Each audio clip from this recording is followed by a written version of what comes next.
David McBride is an Australian whistleblower.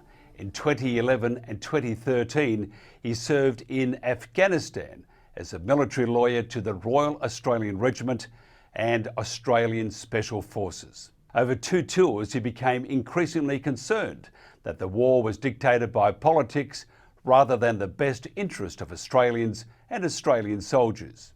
David McBride made information on war crimes committed by Australian soldiers in Afghanistan available to the ABC. This followed formal complaints David had made internally in 2014 that were dismissed by members of the Australian Defence Force. As a footnote, in June of 2019, the Federal Police raided the offices of the ABC because David had released information which, as we know, was broadcast on the ABC. The warrant, we believe, allowed police to add, copy, delete or alter any material they wanted to alter on the ABC's computers. If convicted of the charges made against him, David McBride faces many years in prison. David McBride, thank you for joining us. Thank you, Mike. Can you tell us about your military and professional background? I went to the Royal Military Academy Sandhurst in the 1980s. I joined the British Army as a lieutenant and eventually became a captain in the British Army, did a tour of Northern Ireland.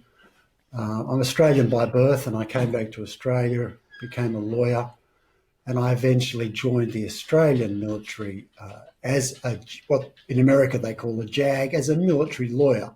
It was a nice combination of being a lawyer and being a soldier, and it was a job I loved. You got to go on operations, you got to be involved in killing the bad guys and trying to make things go well, controlling crazy generals and also crazy soldiers, and being a bit of a referee in the various issues that you have in the military and at war. And it was a job I really liked because I was a patriot, I loved the country, and I thought it was a great way to do something good for democracy and use your brain for good. What charges are against you and why has the process taken so long? The charges are basically espionage charges. They're very oldie worldy. They're not related to an official secrets act. We don't have such a thing in Australia, but we have equivalents. But I'm charged with basically giving plans to Australia's fortifications to the enemy without authority to do that. And there's a couple of charges under the Defence Act. There's a few duplicated charges because I spoke to different journalists. It's the same charge, different journalists. And so it's related to endangering national security, and it wasn't my duty to do so. I want to run the case on the fact it was my duty to do so. I was a legal officer. I was a military officer. I think that means something. And I believe I had to stand up and be counted over what I saw was really treason against our own country by our most senior people who were meant to be safeguarding the country. They were actually doing the opposite. If you're found guilty, up to 50 years in prison, so you'll be fairly old when you get out. But what's the delay with the trial? And do you think there will be one? Is this just more of, well, we have to look like we're doing something, but we're not, so we'll just make his life miserable and keep him in limbo? I think there's a large amount of that, yes. They're thinking, well, we'll never convict this guy, but if we make his life very hard, other people won't try it. They are definitely, the charges, as I said, are espionage charges. It'll be hard to make them stick, but they do want to scare other people. So actually one of the best things I can do is always keep a smile on my face and saying, you're not scaring me. I'm proud of what I did. But they have drawn it out a fair bit. Every time I put in a witness statement, they put in 20 in reply. They've made it very difficult for me to prepare my case by putting secrecy orders on everything, which means that all the documents need to be stored in these high security safes. big metal safes, and it means that if my lawyers need to look at them and they need to get security clearances, and security clearances take a long time, and then they have to go to these special places where the documents are. We had one ridiculous time when we were allowed to see the documents in the Attorney General's office, but we weren't allowed to take any notes of the documents. And then they gave us a computer and they said, oh, look, this is a computer which you can use in the room. We'll never look at what you put on it. And my lawyers were like, you've got to be kidding. It was a computer the government were going to own, but they weren't going to look at. And so it's been a bit ridiculous in that regard. There's nothing truly secret about the information, in the fact there are certain things which we do need to keep secret. I'm a patriot. There'd be certain codes or certain capabilities that we might have at a secret, but it's not about that. It's about cover-ups. It's about who knew what when. It's about putting out false messages from the top down. And that sort of stuff is not secret. That's just embarrassing. And this is what the government is really trying to hide. They don't want people to know that the military is run like a sort of pretty second-rate corporation. Has it changed, do you think, a whole lot over, I mean, I always think of Breaker Morant, and you always think of the charge of the Light Brigade because you're with the British Army, but has it changed a whole lot? Is it still top heavy with pompous officers, generals, whatever you want, run by politicians or in the same group as a politician is? To me, it doesn't seem to have changed a whole lot, and this has been brought out more by the chaos in Afghanistan. Different army, different country, but it does show you that the brass or the generals or those making the decisions really haven't got much idea at all. Yes, and I'm a bit of an Anglophile. I like to think the British Army was better. We have become far more like the Americans.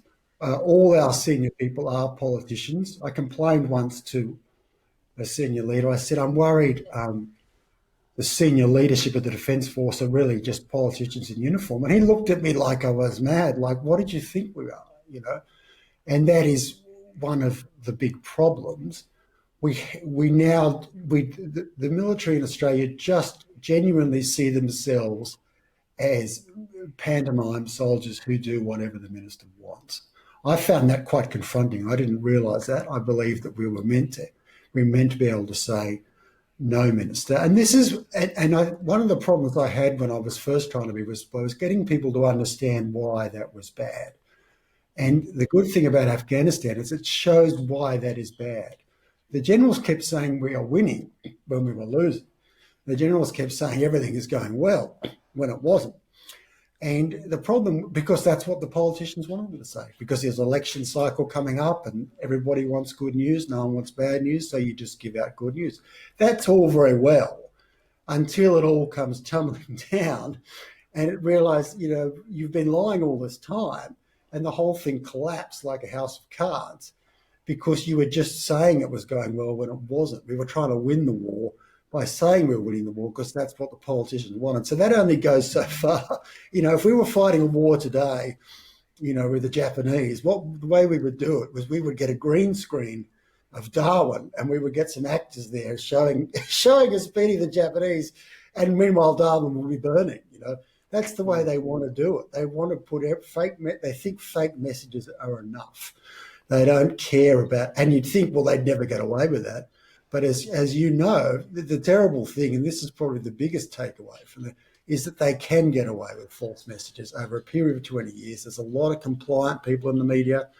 There's a lot of people who will buy it and not question, and the message can be completely false, but it can be portrayed as truth. And I'm a great demonstration of the fact that the few people like me or Piers Robinson, who you mentioned, who are the dissenters, we're the ones that come under the pressure. We're the ones that sort of end up in jail or get discredited or whatever. Anyone who speaks against the accepted narrative. SAS has been given a bit of a going over. The media seem to like the going over of the military.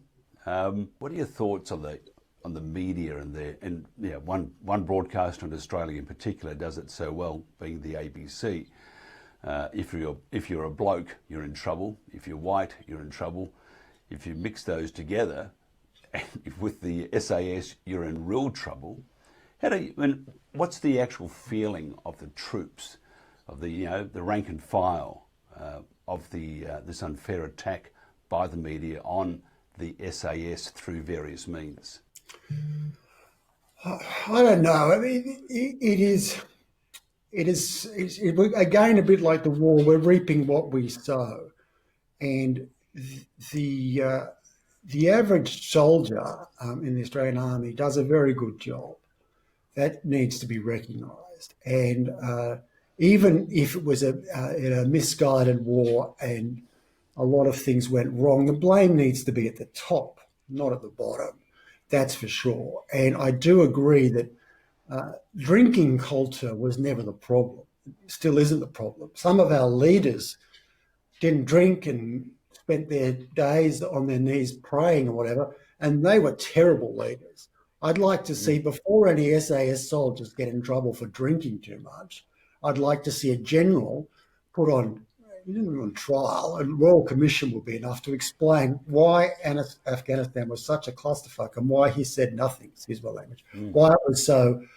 But, if it's a professional soldier, it makes you angry. But before I'd to see the soldiers getting hung out to dry for letting off a bit of steam, I would like to see a general who probably got people killed and wasted billions and billions of dollars. I think they're the ones who really need to be put on the spotlight. They're the ones the average Australian taxpayer would like to hear from, and their ministers of defence, to say it's all very well you walking around with your nose in the air and, void of scandal and, terrible soldiers. But they're the ones that do the fighting, and they do their best, and you send them there to the war. It didn't go very well. And if anyone needs to really answer for what went on, I'd like to see the people at the top answer. Maybe they both need to answer, but I reckon most Australians, as you said, would have sympathy for someone who drinks after a hard day's work, as opposed to someone who lies to the country, who costs Australian lives, who costs billions of dollars of taxpayer money. I think I know what the average Australian would see as a bigger crime. This is again one of the things that I kicked up a fuss about, was that we had an incident in Kabul in 2013, and it was an incident, but it was one SAS soldier, and it was with someone else who was not in the army. But they found out that other SAS soldiers that had nothing to do with this incident had a beer, one kind of beer. And they wanted to throw them out of the SAS and throw them out, and they were nothing to do with the incident. And there was no understanding to say, if you put your life on the line every day, day in, day out, having a beer and not causing any trouble at the end of the day, that's a pretty fair price. And I reckon the Australian people would see that. And they also, it was doubly bad because they knew that SAS soldiers were having beers at the end of the day. But the atmospheric wind had changed. They needed some scapegoats. They found a guy that had a single beer on a life-threatening mission, and they were going to throw them out and make an example of it. And that sickened me. That sickened me that the general, and also that you go to lower and lower levels. The generals had all been to Kabul. They'd all had beers there, but now they suddenly couldn't remember that. No, none of them said, "Well, look, we all did it. We need to be." We need to be relatively easy-handed with these guys. Everybody, they had a witch hunt, and they chucked guys out of the SAS who were the sort of soldiers we need for having a beer against the rules. That's bad. That's incredibly bad leadership. Yeah, that's the sort of crappy leaders that saw people dying on the beaches of Gallipoli. Sort of idiots that will throw their own soldiers to the wolves in order to sort of like look holier than thou in some sort of political way. Afghanistan's been in the news a bit lately, as you may have noticed, but it hasn't been because of the heroics of the soldiers. It hasn't been. It's just been of a retreat, a chaotic retreat which was ordered by a senile old man. It did terrible, terrible things. You served in Afghanistan. First of all, two parts of this. How do you feel now, having seen what's happened? And two, do you think your time in Afghanistan and all the troops that have been there, those that have been injured and those who have died, do you think it was a waste of time? No, I don't think soldiers have to go where their country sends them, and you can't really complain about it at the time. And it's good to have people who are willing to serve their country. We did a lot of good things over there. I'm proud of a lot of the things we did. The one thing that needs to come out of Afghanistan is we need to have some sort of a Truth and Reconciliation Commission where there's accountability. That doesn't mean we start hanging generals, but we do get them in front of a sort of Senate estimates or whatever, and we say things like, did you know it was going badly? Yes or no? Did you feel like you should have told the public or the minister or that at any stage? We need to just ask them a few probing questions like that, because we need to change the way we do business. It's not so much looking back at the past, but we need to avoid this in the future. We need to make sure we don't go into the next war, whoever that might be, but with the same idiots in charge who just focus on positive messages or woke messages or whatever, and don't look at the truth, don't care about the truth. And this is a great opportunity to clean out the rubbish at the top of the Defence Force and to start re-establishing the trust between the Australian people and the Defence Force. That whereas if the Defence Force and the minister tell the Australian people something, the Australian people know it's true. It's a really good example to set, as you know, that it affects everything. It affects the environment, it affects vaccines. We need to start valuing the truth, and we need to start having accountability for people who don't tell the truth for their own self-serving reasons. And I've been not surprised, more appalled at in the last 12 months of Australia turning its back on its own. And we look at, for example, in India, when the hysteria hit a crescendo, and by the way, we've not heard much about India since, but this terrible COVID, the Delta virus is running, or variant was running through India, and these Australians or Australian citizens with Indian heritage wanted to come back, and we said, no, you can't come back because you might bring this terrible disease, so we're going to leave them there. And Aussies around the world wanted to get back. Then you see the withdrawal from Afghanistan, and you see the government turning its back on the support from the Afghanistan, such as the worked with the embassy and worked with the military, the locals there. We turned our back on them. Are you concerned with that, whether it's true or not? The atmospherics are there, because it does look like we are turning our back on those who have either fought with us or who are Australian citizens. Does that concern you, and are you surprised at that meandering to this particular point in Australia's history? Yeah, I've been disappointed at various different levels, but yeah, that is really quite disgusting. Yeah, and I noticed it even before I left in 2013. I had a guy, he'd been in the Afghan army during the Russian era. He was a very distinguished guy. He was a colonel. He then got a legal degree. He worked with us. He helped us put Taliban in jail. Now, he wanted to come to Australia because he knew that his life wouldn't be worth living. We totally, I tried to do the forms for him. I've got 3 degrees. I should be able to do a form. I could not find the right form on the DFAT thing. It was obviously deliberately done to keep people out. No matter who I spoke to in DFAT to say, look, this is a good guy. We should be saving this guy's life. He did a lot of favours for us. They were like, no, he's Afghan. we don't want Johnny Foreigner. And at the same time, we were trying to get these people to give their lives for us. But if they wanted to come to Australia, we were like, oh no, we don't. We become in many ways the most oily. The most, if you think of a sort of cartoon version of a bad country, that was us.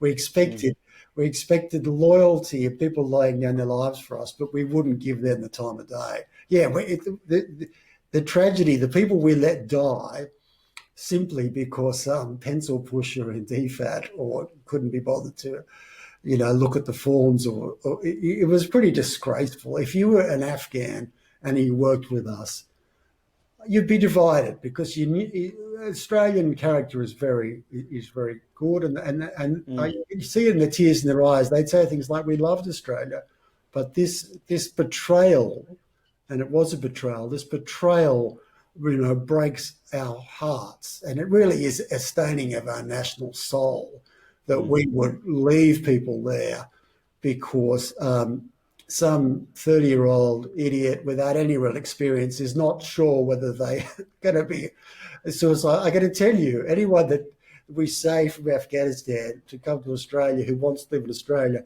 is not going to become a suicide bomber in Australia. But the people that we leave after having promised we were going to save them, and then they get killed and we lead them to their devices of the Taliban, I don't know. I think that might be different. But Joe Biden trusts the Taliban, which is just in one word, is that right or wrong? Well, it's kind of, it's funny in the sense that after 20 years of spread and however many $1 trillion of trying to, and all the hot air that's come out of the various different presidents and administrations, it is kind of funny now. While he has to eat a lot of humble pie, I don't think he's got any choice. He needs to work with it. He needs to just acknowledge, he doesn't have to like them or trust them. I mean, how trustworthy are the US government? Put it that way. So it's all very well for him to say the Taliban aren't trustworthy, but I don't know that they would think the US is that trustworthy. But they need to work together. And it would be a big mistake for him to undermine, start another sort of shadow war and undermine them. And that would be bad for the people of Afghanistan in the short term. And it would be bad for the people of America in the long term. If Afghanistan becomes a sort of like another civil war graveyard, it can only be bad for America. Some of the splinter groups, this is why I think their policy in Syria is wrong. If you start arming Islamic or, fundamental terror groups, thinking that it's somehow going to benefit you in the long term, we've learnt from Osama bin Laden's lesson, it doesn't benefit anybody. And they need to, the psychology is such as they need to sort of say things like, we want to work with you. And by all means, be ready to come out hard if you do get double-crossed. But, I think Biden made a mistake. And I agree with you. It was stupid of him to start using sort of the George W. Bush phrase to say, after the ISIS-K bombing, to say, we will hunt you down to the corners of the earth and we're going to fire up the B-52s. That sort of stuff is doomed to failure because that sort of talking tough just because people want to hear it without anything to back it up because it's going to be a red rag to a bull. It's a bit like Obama's famous line, if the Syrians use poison gas, that's a red line and we're going to come fight it. What did you think was going to happen after that? But at least, though, Joe Biden has left a going away present which is normally done the other way around. They give them a present, but the present this time is half the military, only about $120 billion worth of equipment. And that was a really nice going away present from Biden to the Taliban. And you look at the Taliban, you think, yes, they're lovely, lovely characters, they're trustworthy and they will reciprocate with kindness. Probably not. Hey, David, given what you've been through and what we have witnessed during COVID-19, the Australian government's position on Julian Assange. What are your thoughts on our democratic processes in Australia? Again, it's shocking. We're just a slave state to the US. You know, if you asked anyone in our government, particularly someone in the security services, what revelations, what damage Julian Assange, I doubt they'd be able to tell you. All they know is that he's an enemy of the United States and therefore, you know, he's an enemy of ours. There's no idea that he's an Australian or he was a well-intentioned person or the fact that he published some quite serious things where some action should have been taken against people like Hillary Clinton and wherever there's no concern. Whatever the Americans want, we give them. And I think that's a really sad thing, that we were once a proud country with our own ideas about things. And Julian Assange, whatever you think of him, he's an Australian. He's not a terrorist. And the Australian government should at least have a view which is more sensible than simply whatever the Americans want, we'll give them. Where to now for you from here? That's a good question. I don't know. The trial's a year off. It may not happen. I do want to keep agitating for the truth. I think that we need to have some sort of accountability. It affects everything. I'm worried about the COVID crisis. I'm worried about truth in the world as a result of that. I have seen from Afghanistan that you can have an emperor's new clothes situation where the vast population either believe a fiction or are talked into it. And I want to make sure that doesn't become the new world reality, that people are allowed to dissent, that we don't put people in jail just for having a different view, and that we look at the truth in matters. And I think that the only way that's going to happen is we get some sort of accountability. I like to see my trial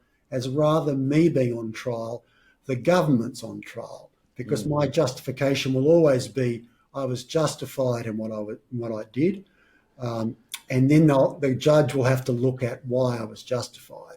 And while it's relatively complex, I don't think the government's going to come out of that well. And I would like to see some sort of truth and reconciliation where people look at and say, hang on, did we put out false messages to the country for a while?